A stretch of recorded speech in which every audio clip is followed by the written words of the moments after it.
Hello everyone, good morning. How are you today? May Allah will be blessed upon us, and inshallah Allah will always have mercy on our meeting today. First, I would like to say thank you for all my best friend and Miss Kartika Rose as a support lecturer for coming and watching to this video, to this my presentation. And I am very pleased to see you all, and have a good day, stay safe and stay healthy. The second, I would like to introduce myself. My name is Alva Vandol, and you can call me Alva. My matric number 1138, and I am student at University of Islam Alam. So for today, I was appointed to be the first speaker, the first presenter of Group 5.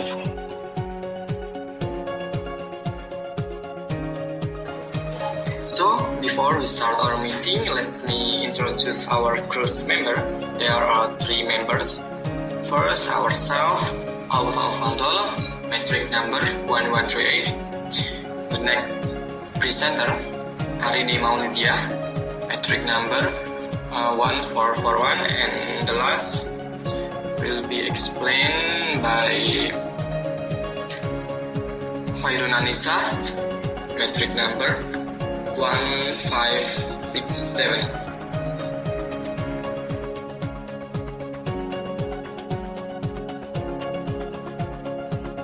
In this part, I would like to share you about 2 main material of the day. Is about the first, information system behavior. There is theories of TIA, TBB and TEM, and the next we will discuss about development concept life cycle methodology. There are definition of development methodology life cycle, and the next understanding drive development methodology alternative in a system information, and the last manufacture information system point of sales with Google Suite.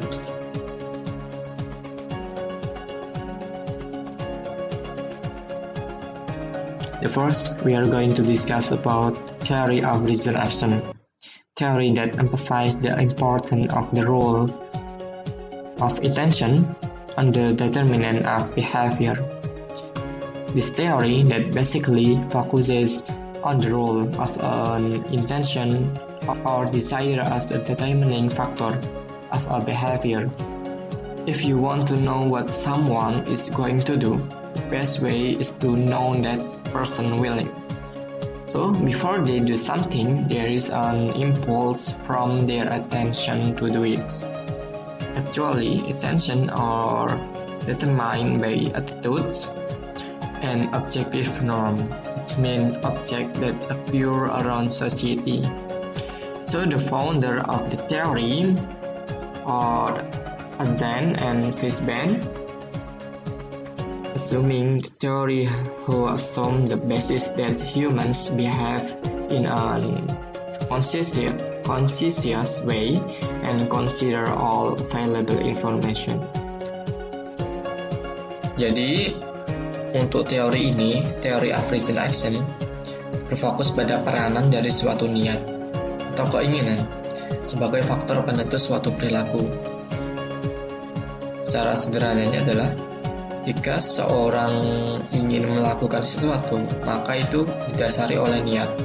Terus sebelum seseorang melakukan kegiatan, aktivitas atau berperilaku, maka terdapat suatu dorongan dari niatnya untuk melakukan hal tersebut.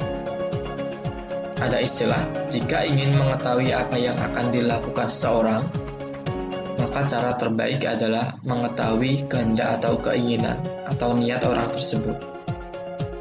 Niat sendiri ditentukan oleh 2 hal. Yang pertama adalah sikap seorang itu sendiri, dan yang kedua adalah norma-norma subjektif atau norma-norma yang berlaku di sekitar mereka, norma adat dan lain-lain. penemu teori ini adalah Fishbane dan Azen, yang mereka berasumsi bahwa manusia berperilaku itu atau melakukan kegiatan itu mereka melakukannya secara sadar, yang artinya mereka mempertimbangkan segala sesuatu, segala informasi sebelum mereka melakukannya. Maka teori ini dapat dikatakan adalah teori yang beralasan atau mempertimbangkan sesuatu yang ingin kita kerjakan.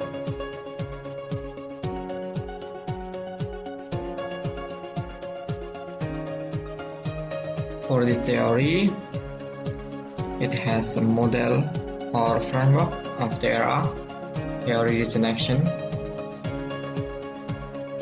Pada slide yang sebelumnya sudah kita pelajari bahwa suatu sebelum munculnya behavior itu didasari oleh intention atau niat. Niat sendiri dipengaruhi oleh dua hal. Yang pertama behavior belief, yang larinya ke attitude will affect an attitude, and the second normative belief will affect an subjective norm. The first we will discuss about the behavior belief will affect an attitude, and the attitude has an influence of intention. Jadi yang akan kita bahas pertama kali adalah keyakinan, yang nantinya akan mempengaruhi suatu sikap. Keyakinan yang akan mempengaruhi suatu perilaku.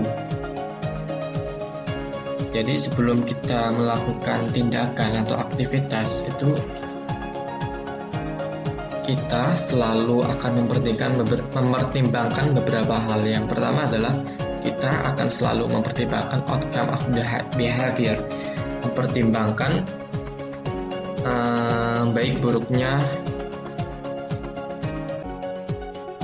perilaku tersebut. Yang kedua adalah mempertimbangkan evaluation regarding of the outcome, mempertimbangkan konsekuensi yang akan kita terima bila kita melakukan perilaku tersebut. Jadi nanti kedua keyakinan ini akan mempengaruhi suatu sikap. Jadi dapat disimpulkan adalah sikap adalah hasil dari keyakinan ini, kemudian seorang tersebut itu akan menerima faktor tersebut atau menolaknya, yang nantinya akan mempengaruhi ke niat dan munculnya sebuah perilaku. The second is normative belief will affect an subjective norm, atau norma-norma yang berlaku di masyarakat, baik berupa faktor sosial budaya yang berlaku atau dibentuk dari masyarakat di mana seorang itu tinggal. Contohnya adat istiadat, norma, pendapat lingkungan, dan lain-lain. Atau norma, pendapat atau yang dibentuk oleh orang di sekitar individu, yang nantinya akan mempengaruhi subjektif norm atau persepsi individu, yang merupakan hasil dari tekanan sosial atau pendapat lingkungan. Jadi secara sederhananya adalah norma-norma atau pendapat-pendapat yang berlaku di masyarakat yang nantinya akan mempengaruhi persepsi individu itu sendiri, yang pada akhirnya akan mempengaruhi suatu niat untuk melakukan suatu kegiatan.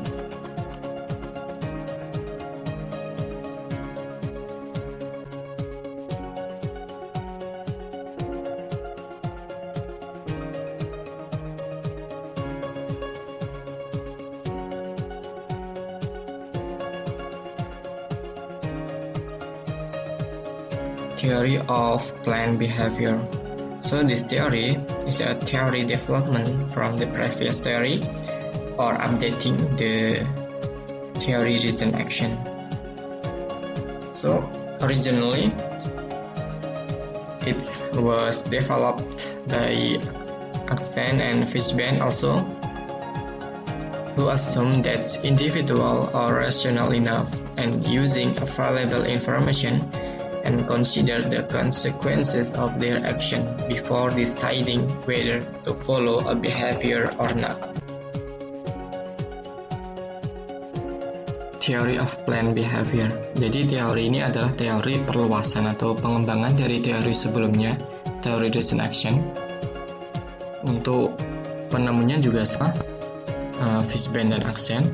Untuk teori ini, mereka berasumsi bahwa individu itu cukup rasional atau mereka memikirkan sesuatu sebelum bertindak dan menggunakan informasi-informasi yang tersedia serta mempertimbangkan akibat dari tindakan sebelum mereka memutuskan sesuatu. Jadi mereka akan menyiapkan rencana-rencana terlebih dahulu sebelum melakukan perilaku untuk menghindari beberapa konsekuensi-konsekuensi yang akan mereka hadapi di kegiatan itu atau perilaku itu. Makanya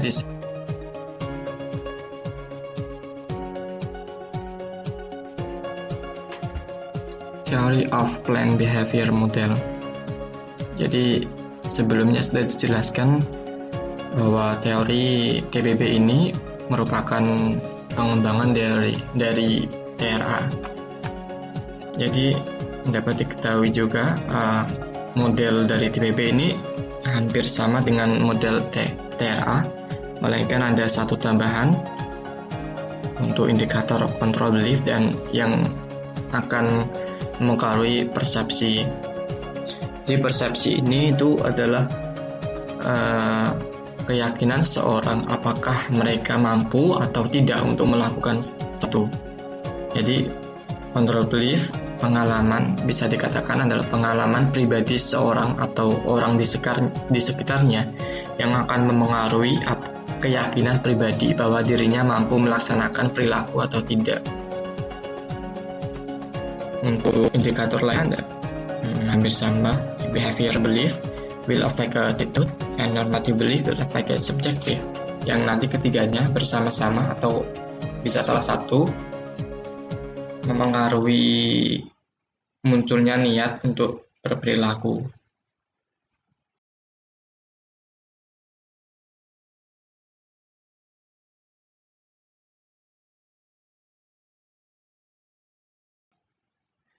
So the next we will discuss about the example of theory of planned behavior. Jadi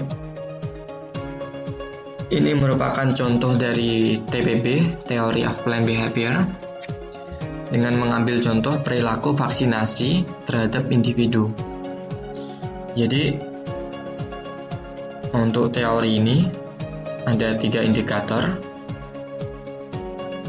Kenapa pakai teori of planned behavior enggak TRA? Karena ini merupakan teori yang terupdate untuk saat ini. Jadi langsung saja kita mulai. Yang pertama adalah indikator behavior belief yang mempengaruhi attitude.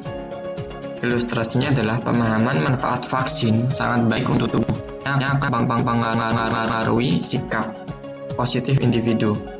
Begitu juga sebaliknya, jika pemahaman manfaat akan vaksin itu negatif atau sangat kurang, itu maka akan mempengaruhi sikap itu negatif pula, atau kurangnya keyakinan untuk vaksinasi.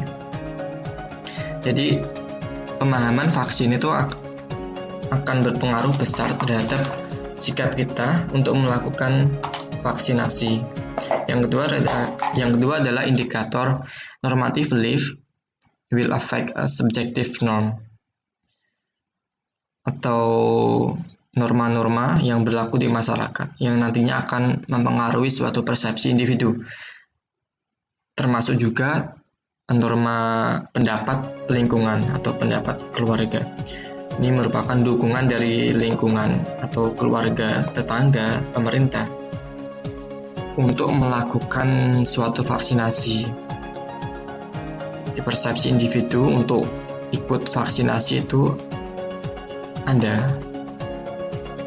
Yang ketiga adalah control belief atau persepsi atau persepsi apakah mereka individu itu mampu untuk melaksanakan atau tidak.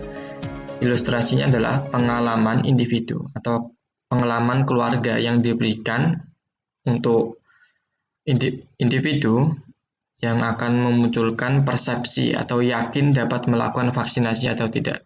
Yang ketiganya nanti akan memengaruhi munculnya suatu niat untuk.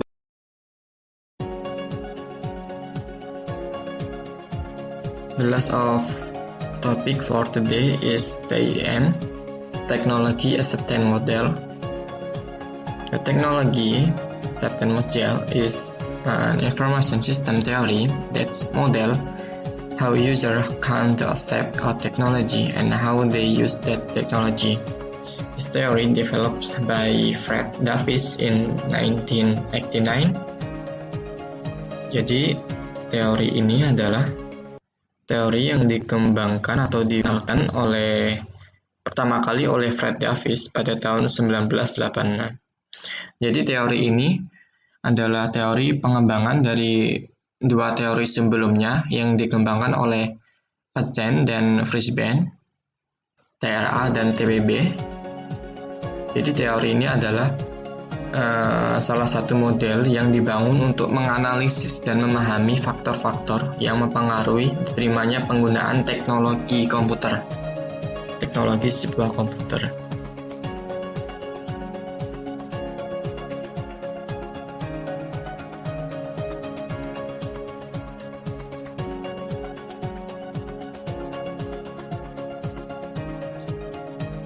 TIM model.